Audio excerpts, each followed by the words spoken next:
요셉이라고 하는 제목으로 하나님의 말씀 선포하겠습니다. 오늘 계속해서 임종을 앞둔 야곱이 아들들을 향하여 축복을 하는데, 이 야곱의 축복은 막연하게 덕담을 전하는 수준이 아닙니다. 49장 28절에 보면 야곱이 그 아들들을 축복한 원칙에 대해서 이렇게 말씀하고 있습니다. 각 사람의 분량대로 축복하였더라. 그 사람의 기질, 성품, 그 됨됨이를 따라 축복했다라고 원칙을 말씀하고 있습니다. 사랑하는 여러분, 여러분의 성품과 인격이 복받기에 합당하신지요? 그릇이 준비되어 있지 아니하면 하나님께서 복을 주신다 해도 그 복을 담을 수가 없습니다. 예수님 믿으면 도깨비 방망이 하나 가진 것처럼 그냥 복이 막 굴러오는 것처럼 생각하는 사람이 종종 있습니다. 믿음을 유행이나 일확천금을 기대하는 것으로 생각하는 사람들이 의외로 많다고 하는 것입니다. 믿으면 변화된 삶을 사는 것입니다. 우리가 예수님을 믿는다고 하는 것은 새로운 삶을 사는 것을 의미합니다. 본래 야곱의 장자는 르우벤이었습니다. 그런데 서모와의 관계 속에서 어긋된 행동을 함으로 말미암아 그의 장자권은 상실되었습니다. 장자권이 다른 아이들에게 옮겨갔습니다. 장자권은 크게 세 가지였습니다. 하나는 상속권입니다. 장자가 자기를 잘 수행할 수 있도록 윳살의 두 몫을 받았습니다. 그리고 두 번째는 통솔권입니다. 장자는 아버지를 대신하여서 아버지의 권한으로 모든 가족을 통솔하고 다스릴 권한을 받았습니다. 그리고 마지막으로 제사장권입니다. 통솔권은 유다가 받았습니다. 야곱이 유다를 향하여 휴가 유다를 떠나지 아니할 것이다. 그래서 유다 지파에서 이스라엘 왕들이 나옵니다. 그리고 마지막에는 만왕의 왕 되신 예수 그리스도께서 유다 지파를 통하여 이 땅에 오셨습니다. 상속권은 즉 재산의 2배는 요셉이 받았습니다. 그래서 요셉에게서 두 지파가 나옵니다. 그리고 제사장권은 회개한 레위가 받았습니다. 이 모든 것들이 장자였던 르우벤의 몫이었습니다만은 르우벤에게서 이것이 나뉘어져서 세 지파에게 나눠져 갔습니다. 요셉은 11째 아들이었습니다만은 어떻게 장자의 축복을 받은 것입니까? 전적으로 하나님의 은혜입니다. 오늘 요셉을 통한 하나님의 은혜 나누도록 하겠습니다. 첫째는 이름의 의미입니다. 창세기 30장 23절에서 24절입니다. 그가 임신하여 아들을 낳고 이르되 하나님이 내 부끄러움을 씻으셨다 하고 그 이름을 요셉이라 하니 여호와는 다시 다른 아들을 내게 더하기를 원하노라 하였더라. 여기 말씀해 보면은 요셉에게는 이름의 뜻이 두 가지가 있습니다. 첫 번째는 내 부끄러움을 씻으셨다라고 하는 뜻입니다. 라헬이 그렇게 자식을 원했습니다만은 오랜 세월 동안 자식을 낳지 못했습니다. 당시 사회에서 여자가 자식을 낳지 못하면 수치스럽게 생각했습니다. 심지어는 저주라고 생각했습니다. 그런 상황 속에서 자식을 낳고 하나님 앞에 올리기를 내 부끄러움이 씻어졌습니다. 요셉, 그렇게 이름을 지었습니다. 이것을 신약적으로 해석하면 고린도후서 5장 17절 말씀에 그런즉 누구든지 그리스도 안에 있으면 새로운 피조물이라 이전 것은 지나갔으니 보라 새 것이 되었도다. 옛사람은 죽고 새 생명을 갖는 성도의 신앙적 모습을 의미하고 있습니다. 이상근 박사는 요셉의 이름의 의미를 단어 그대로 풀어서 깨끗이 씻는다, 그렇게 해석을 했습니다. 고린도전서 6장 11절 말씀에 너희 중에 이와 같은 자들이 있더니 주 예수 그리스도의 이름과 우리 하나님의 성령 안에서 씻음과 거룩함과 의롭다 하심을 받았느니라. 우리가 교회를 통하여 예수 그리스도의 핏부름을 받고 부끄러운 죄와 허물을 씻음받아 의롭게 되어서 영광스러운 천국에 들어가는 것, 그것이 우리 신앙의 목적입니다. 이것이 요셉 이름 속에 숨겨져 있습니다. 요셉의 이름 두 번째는 더하다라고 하는 의미를 가지고 있습니다. 신약적 의미로는 그리스도 안에 있으면 새로운 피조물이 되고 덤으로 좋은 것을 받는다라고 하는 의미입니다. 한번 보십시오. 예수 그리스도의 십자가가 일찍 세워진 나라들 보십시오. 어떤 복이 있었습니까? 복지 정책이 앞섰습니다. 경제적 성장이 왔습니다. 좋은 것으로 복 주셨다고 하는 말씀입니다. 우리에게 남아있는 부끄러움이 무엇이든지 십자가 보혈로 제하여 버리면 모든 것을 더하여 주시겠다고 하는 그 뜻이 이 요셉의 이름 속에 숨어 있습니다. 자, 두 번째, 요셉이 받은 축복입니다. 첫 번째는 풍성의 복입니다. 25절 하반절입니다. 그가 내게 복을 주실 것이라 위로 하늘의 복과 아래로 깊은 샘의 복과 젖먹이는 복과 태의 복이로다. 자, 여기서 위로 하늘의 복이라고 하는 것은 햇빛과 공기와 비 등을 가리킵니다. 기상으로부터 오는 복을 이야기합니다. 아무리 좋은 땅에 씨앗을 뿌린다 하더라도 하늘에서 비가 오지 않는다면, 햇빛이 비치지 않는다면 그것은 곧 말라 죽을 것입니다. 식물이 성장하지 못할 것입니다.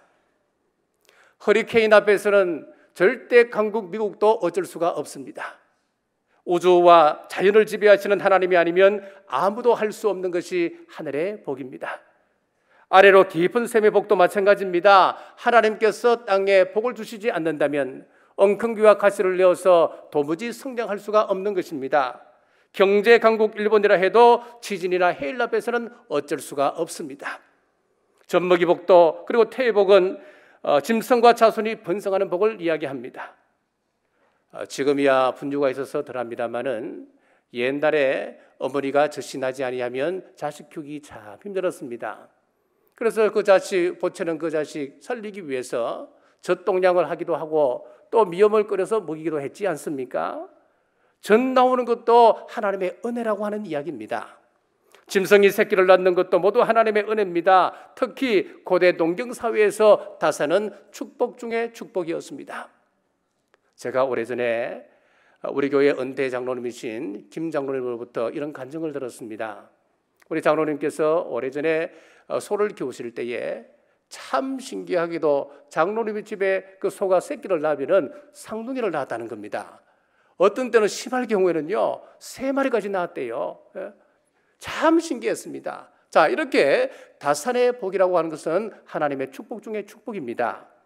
자, 그래서 우리는 흔히 이렇게 기도합니다. 하늘에 다함이 없는 복과 땅에 기름진 것을 주옵소서라고 기도하지요. 그 기도가 바로 오늘 이 축복입니다. 위로 하늘의 복과 아래로 깊은 샘의 복과 젖먹이는 복과 태의 복이로다. 똑같은 의미지요. 두 번째는 사회에서 어뜸이 되는 축복입니다. 26절 말씀입니다. 내 아버지의 축복이 내 선주의 축복보다 나아서 영원한 산이 한없음같이 이 축복이 요셉의 머리로 돌아오며 그 형제 중 뛰어난 자의 정수리로 돌아오리로다. 내 아버지가 누굽니까? 지금 야곱이 요셉을 향하여 축복하면서 네 아버지가 누구냐? 바로 야곱 자신을 이야기하는 거예요. 야곱이 축복을 이야기하면서 내가 받은 축복은 우리 할아버지 아브라함과 아버지 이삭보다도 더 많은 축복을 내가 받았다라고 이야기하고 있는 겁니다. 그런데 실제로 그렇습니까? 야곱만큼 고생한 사람이 어디 있었습니까? 할아버지 아브라함이나 이삭의 그 받은 그 복에 비교할 수 없었습니다. 고생 가운데 살았던 사람, 성경상에서 이 야곱처럼 힘들게 살았던 사람이 없었습니다, 여러분. 그런데도 어떻게 이야기합니까? 내가 가장 큰 축복을 받았다 그렇게 이야기하는 거예요. 자, 간증이라고 하는 것은 주관적입니다. 다른 사람이 볼 때는 야, 저게 뭐가 축복이냐, 저게 무슨 간증거리냐 할지 모르지만은 반등 그 사람은 이것은 하나님의 은혜였다 그렇게 이야기하는 거예요. 온갖 고난을 당해도 하나님께서 나를 사랑하시고 나를 축복하시고 나를 인도하심을 본인은 아는 겁니다. 야곱은 아브라함보다도 더 큰 축복을 받았다 자신의 간증을 가지고 요셉을 축복하는데 다른 아이들에 비하여 월등한 복을 받게 될 것이다 라고 말을 합니다. 야곱의 축복대로 요셉은 다른 형제보다 두 몫을 받았습니다. 가나안 땅에서 땅을 분배할 때에 요셉의 두 아들이었던 에브라임과 므낫세가 지파가 되어서 그들이 하나님으로 이스라엘부터 땅을 각자 분배를 받게 되었습니다. 사랑하는 여러분, 신명기 28장 13절 말씀에 모세의 축복을 보십시오. 여호와께서 너를 머리가 되고 꼬리가 되지 않게 하시며 위에만 있고 아래에 있지 않게 하시리니 오직 너는 내가 오늘 내게 명령하는 내 하나님 여호와의 명령을 듣고 지켜 행하며. 자, 조건이 하나 있습니다. 하나님의 말씀을 우리가 듣고 그것을 지켜 행하면은 어뜸이 되는 복을 허락해 주신다라고 약속하고 있습니다. 이것은 모세의 축복입니다. 이 축복이 우리 모두에게 있기를 주의 이름으로 축복합니다. 세 번째는 안정의 축복입니다. 26장 중반절 보십시오. 영원한 산이 한없음같이 이 축복이 요셉의 머리로 돌아오며, 여기서 안정되다라고 지금 말씀을 드리는 것은 고난과 풍파가 없는 것을 의미하지 않습니다. 세상을 사노라면 누구나가 다 고난과 환난이 있습니다. 고난에서 면제된 사람은 한 사람도 없습니다. 오늘 본문의 주인공 요셉조차도 이 고난 가운데 그는 면제받지 못했습니다. 그러나 고난과 풍파가 올 때에 그 고난을 이길 수 있는 능력을 하나님께서 주신다는 겁니다. 23절에서 24절 보십시오. 활 쏘는 자가 그를 학대하며 적개심을 가지고 그를 쏘았으나 요셉의 활은 도리어 굳세며 그의 팔은 힘이 있으니. 자, 여기서 활 쏘는 자라고 하는 것은 대적자를 이야기합니다. 요셉에게는 많은 대적자가 있었습니다. 그의 형제들이 그를 미워하여 물 없는 웅덩이에서 죽기를 바랬습니다만은 지나가는 상인에게 그를 팔았습니다. 노예로 팔려갔습니다. 억울한 일을 당하여 그 속에서 또 감옥에 들어갑니다. 자, 마찬가지로 우리가 가는 천국도 상엔 대적자 사탄 마귀가 끊임없이 유혹합니다. 우리의 믿음을 무너뜨리려고 방해에 또 방해를 합니다. 그러나 오늘 축복의 말씀처럼 요셉의 활은 도리어 굳세며 그의 팔은 힘이 있으니, 요셉은 그 모든 것을 넉넉히 이겨나갔습니다. 더 나아가서 그런 고난은 그가 잘 되는 것에 활용을 하셨습니다. 보디발의 집에 끌려갔던 것도, 감옥에 들어간 것도, 나중에 보니까 그가 대제국 애굽의 총리가 되는 지름길이었습니다. 그렇습니다. 지금 여러분이 어떤 환난을 당합니까? 어떤 고난 가운데 있습니까? 오늘 말씀을 통하여 주시는 것은 지금 당하는 이 고난은 장차 우리가 누릴 영광에 비교할 수 없다고 하는 사실입니다. 26장 중반절 보십시오. 영원한 산이 한없음같이 이 축복이 요셉의 머리로 돌아오며. 자, 여기서 산은 하나님의 교회, 하나님의 거처, 하나님 자신을 말합니다. 하나님 주시는 영원한 축복을 말합니다. 사랑하는 여러분, 영적으로 풍성한 축복, 그리고 조상보다도 형제들보다도 월등한 축복, 고난 이후에 주어지는 안정의 축복이 우리 모두에게 있으시기를 주의 이름으로 축복합니다. 자, 세 번째, 요셉이 받은 축복의 비결입니다. 그것은 하나님의 임재 때문이었습니다. 만복의 근원이신 하나님과 함께함이 탁월함의 비결이었습니다. 복은 인간이 스스로 만드는 게 아닙니다. 요셉의 생애를 쭉 살펴보면 계속해서 반복적으로 등장하는 문구가 하나 나옵니다. 여호와께서 요셉과 함께 하셨더라. 하나님의 임재였습니다. 창세기 39장 2절에서 3절입니다. 여호와께서 요셉과 함께 하심으로 그가 형통한 자가 되어 그의 주인 애굽 사람의 집에 있으니 그의 주인이 여호와께서 그와 함께 하심을 보며 또 여호와께서 그의 범사에 형통하게 하심을 보았더라. 창세기 39장 23절에도 간수장은 그의 손에 맡긴 것을 무엇이든지 살펴보지 아니하였으니 이는 여호와께서 요셉과 함께 하심이라. 여호와께서 그를 범사에 형통하게 하셨더라. 이 외에도 계속해서 반복하는 것이 여호와 하나님께서 요셉과 함께 하셨다고 하는 말씀입니다. 자, 이것이 바로 요셉이 복받은 비결입니다. 자, 우리 인간이 제 아무리 날고 긴다 하더라도 하나님께서 복 주시지 않으면 아무런 소용이 없습니다. 여러분, 인생이 꼬이고 저주 가운데 빠지는 이유가 무엇일까요? 복의 근원이신 하나님과의 관계가 깨어졌기 때문에 그렇습니다. 죄로 말미암아 그렇게 되었습니다. 이 죄라고 하는 것은 영적 절연체입니다. 하나님과의 관계가 단절시켜져 버립니다. 그럼 어떻게 우리가 하나님과의 관계를 회복합니까? 영적 절연체인 죄 문제를 해결해야 됩니다. 이 죄 문제는 오직 예수 그리스도의 십자가 대속을 믿음으로만 가능합니다. 십자가로 하나님 관계가 회복되어지면은 인간 관계, 물질 관계도 요셉의 이름처럼 덤으로 하나님께서 회복시켜 줍니다. 이것이 바로 형통의 원리입니다. 자, 형통 이야기하면 흔히 삼중복을 이야기합니다. 삼통을 이야기합니다. 하나님과의 소통, 영통을 이야기하고요. 두 번째는 인간과의 소통, 인통을 이야기합니다. 그리고 물질과에 있어서 소통, 그 물통을 이야기하지요. 이것을 담고 있는 말씀이 어떤 말씀이냐면 요한 3서 2절에 사랑하는 자여 내 영혼이 잘된 같이 내가 범사에 잘되고 강건하기를 내가 간구하노라. 그러므로 우리가 가장 신경 써야 할 때 부분이 무엇이냐면 하나님과의 관계가 우선입니다. 그것이 회복되어져야 됩니다.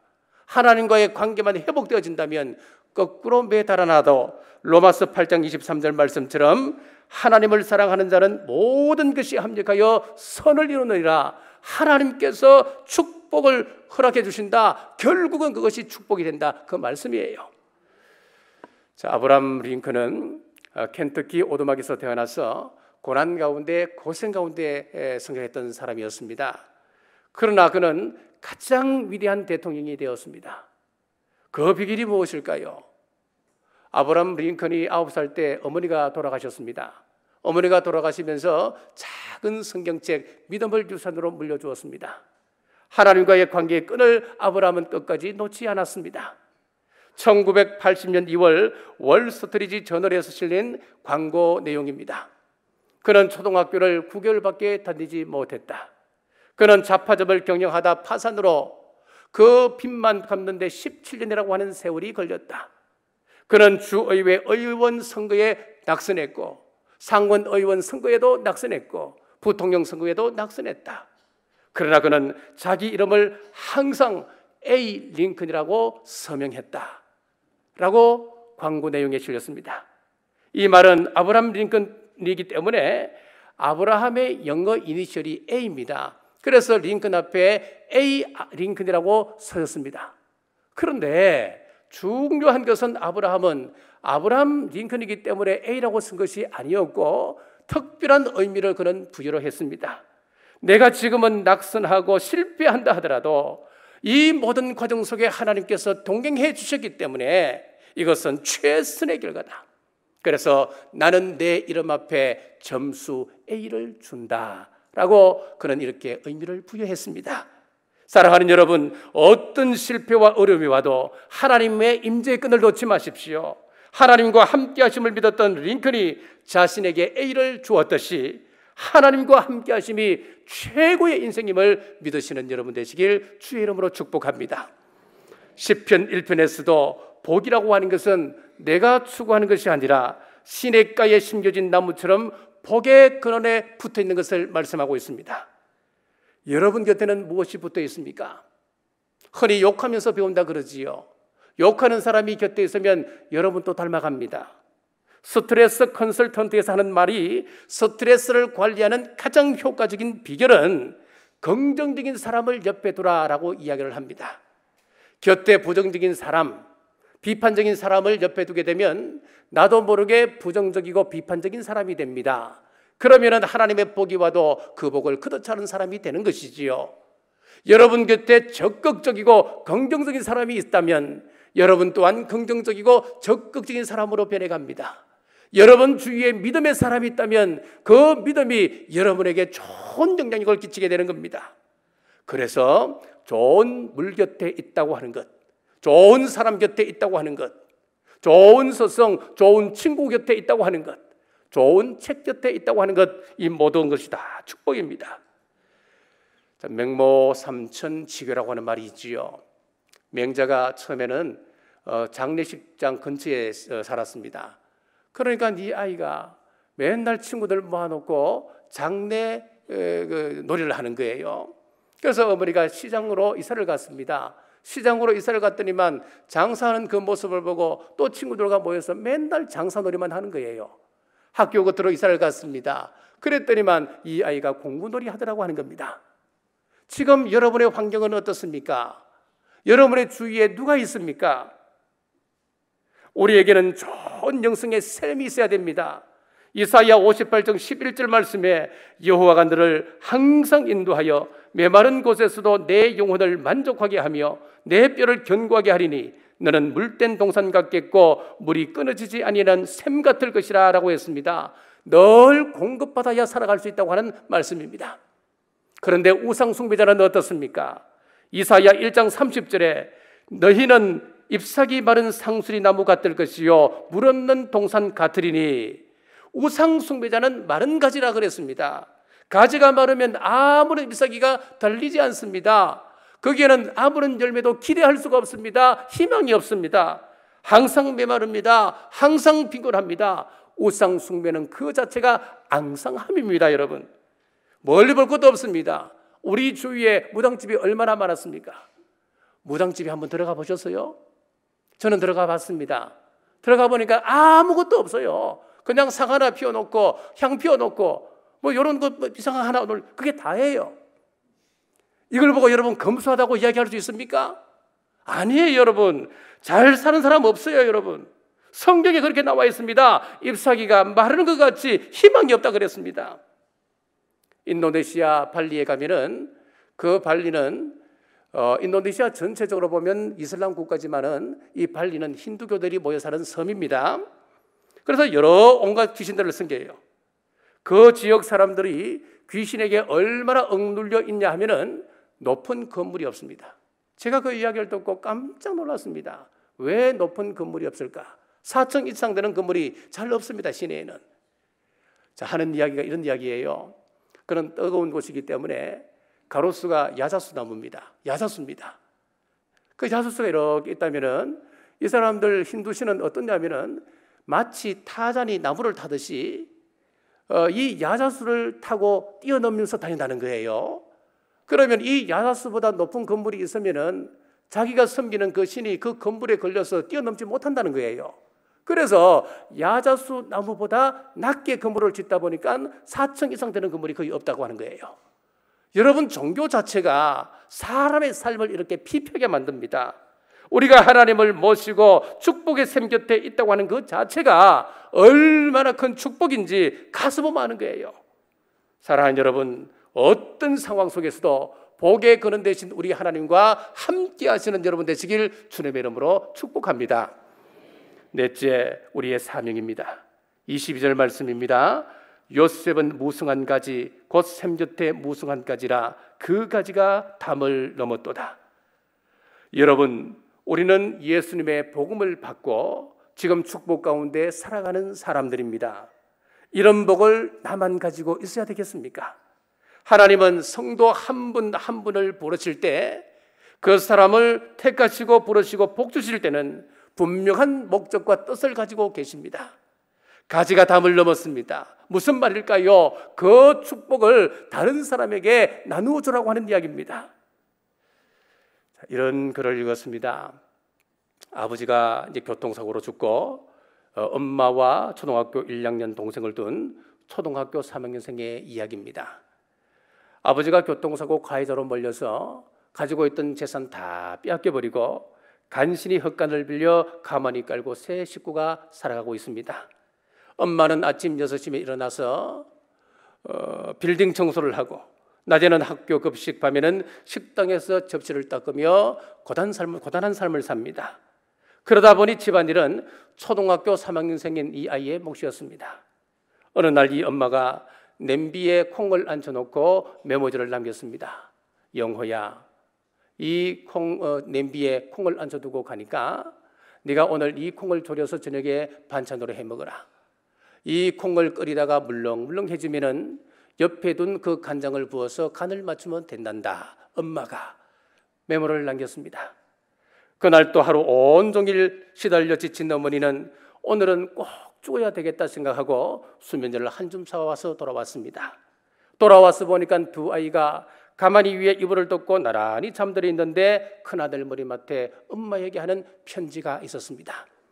엄마, 오늘 엄마가 시킨 대로 콩이 물렁물렁해졌을 때 간장을 부었는데 동생이 짜서 못 먹겠다고 투정해서 한 대 때렸더니 울다가 잠들어 버렸네요. 열심히 콩을 삶았는데 엄마 용서해 주세요. 내일은 일 나가기 전에 저를 꼭 깨워서 콩 삶는 법을 가르쳐 주세요. 엄마 피곤하지요? 저희들 때문에 엄마가 고생하시는 거 다 알아요. 꼭 건강하세요. 저 먼저 잘게요. 자, 엄마가 그 아들 편지를 읽고 수면제를 휴지 던져버리고 너무 짜서 작은 아들이 먹지 못하겠다고 투정했던 그 콩자반을 눈물 범벅이 되어 먹었다고 하는 이야기입니다.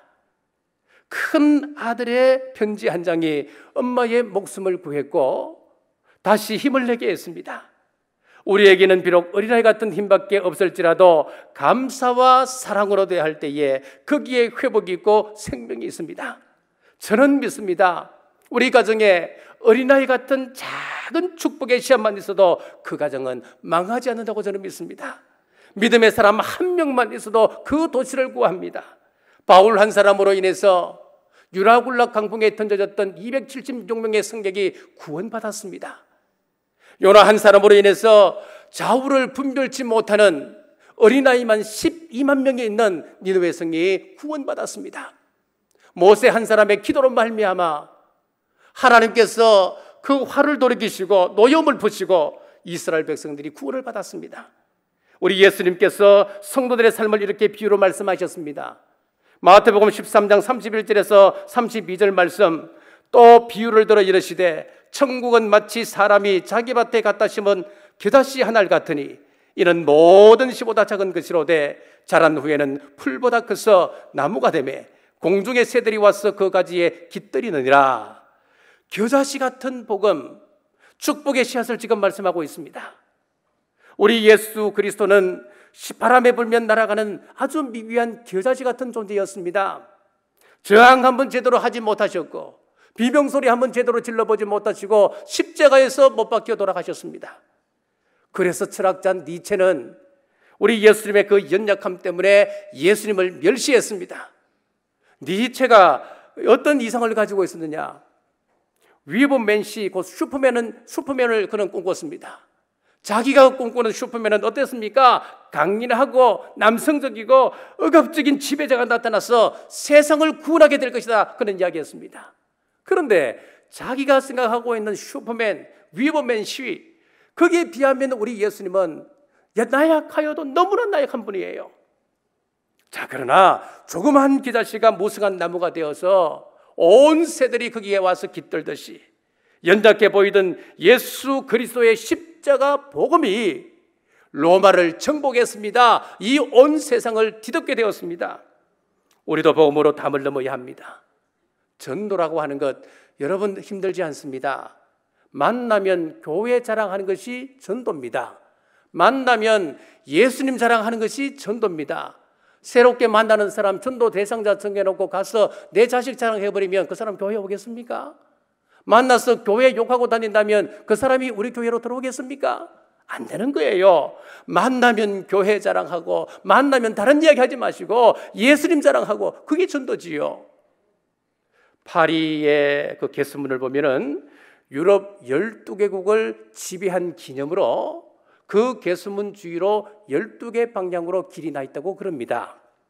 우리는 복음의 개수문을 세워서 사방팔방으로 교회 자랑, 예수님 자랑 하셔서 복음이 담을 넘어지기를 주님의 이름으로 축복합니다. 기도하겠습니다. 오늘 요셉의 축복을 통하여 하나님의 마음을 알게 하심 감사합니다. 내 공로로 복받는 것이 아니고 물가에 심겨져 있는 나무가 무성한 가지를 내듯이 하나님께서 함께 하심으로 요셉이 하늘과 땅의 복과 형제들보다 월등한 축복, 고난이 와도 이겨내고 영원히 지속되는 안정의 축복을 받은 것을 깨닫습니다. 이제 우리가 해야 할 사명이 있습니다. 요셉처럼 담을 넘는 것입니다. 나누는 일입니다. 세상을 향하여 복음으로 선한 영향을 나누는 우리 남부교회 온 성도들 되게 하여 주옵소서. 다시 오실 예수님 이름으로 간절히 기도드리옵나이다.